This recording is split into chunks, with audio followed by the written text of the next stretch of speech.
President Trump's tariffs could be levied on Russia next. The president threatening tough new sanctions and tariffs against the Kremlin in a recent post on Truth Social while negotiating a ceasefire in Ukraine. All the while, ceasefire talks in Gaza have once again stalled. Israel announcing it's cutting electricity to Gaza 1 week since Israel cut humanitarian aid to the region controlled by the terror group, all to pressure Hamas to release the remainder of the Israeli hostages right away. U.S. envoy Steve Witkoff headed back to Doha this week to try and reach a second phase of the original ceasefire. We now know the Trump administration has been talking directly with Hamas. Dan Perry, the former Europe, Africa, and Middle East editor for the Associated Press, with us once again. Dan, good to see you as always. We want to start in Israel, where, of course, Prime Minister Netanyahu is hoping to force Hamas's hand by shutting off power. We've seen this happen before. What do you think will happen next?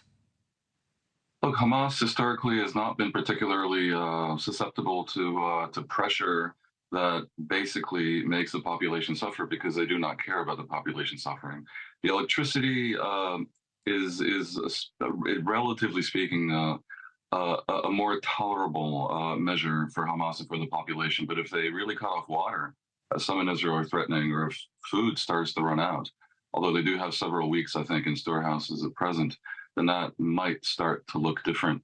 This is not so much about coercing Hamas to give up the hostages, because Hamas has already agreed to give up the hostages in exchange for an end to the war, and Israel signed on to that deal. What's actually happening is that Israel, with the encouragement of Trump, is essentially walking away from those terms because it doesn't want Hamas to remain in power in Gaza, and the original deal doesn't address that issue.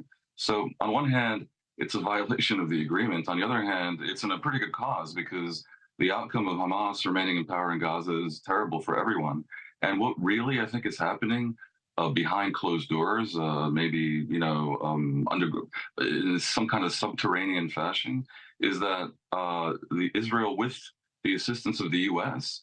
and the West, is trying to pressure the Arab countries to do everything conceivable to coerce Hamas into not only giving up the hostages, which, as I say, they'll do, but in giving up power and handing the keys over to someone else, perhaps the Palestinian Authority, maybe some multinational force of Emiratis and Saudis.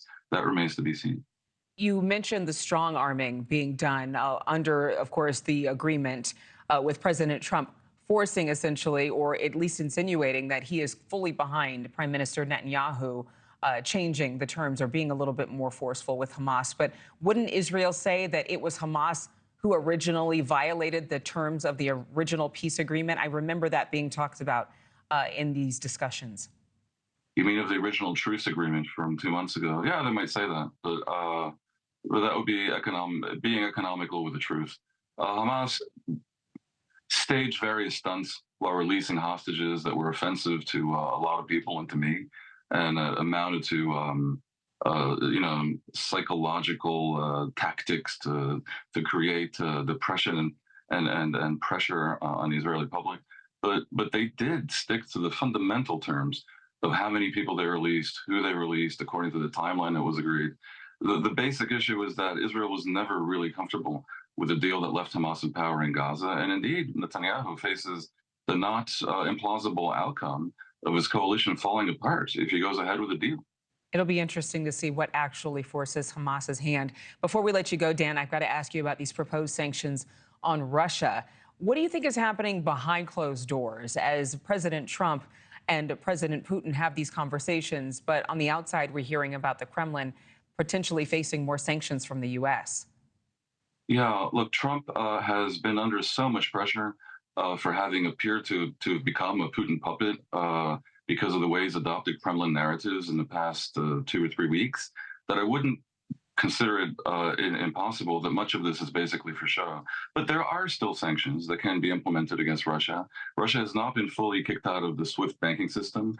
Russia's trade with the U.S. is down from about 30 billion a year to 3 billion. That's 90%. But there's still some trade that could be eliminated.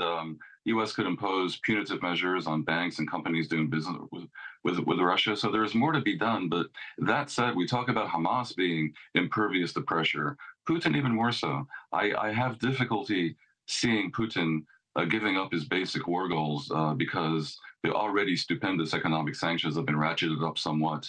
Most of the music that you hear, in fact, is pressure on Ukraine, much more than Putin. And the Europeans are really stunned about this. I was in Europe twice in the past several weeks, and I can tell you that the sense in Europe is that for the first time in 80 years since World War II, the U.S. is basically turning its back on a transatlantic alliance. Everything has become transactional, and values and principles no longer matter. And they're looking under every rock to figure out a plan to achieve military independence. It may not be so possible so quickly. It may not be possible for Europe to give Ukraine everything it needs if the U.S. fully pulls away, but they're going to try, because there is a sense that dependence on the U.S. under Trump essentially is a recipe for mistreatment. Thanks so much for watching. Go to joinnn.com to find News Nation on your television provider. And don't forget to click the red subscribe button below to get more of News Nation's fact-driven, unbiased coverage.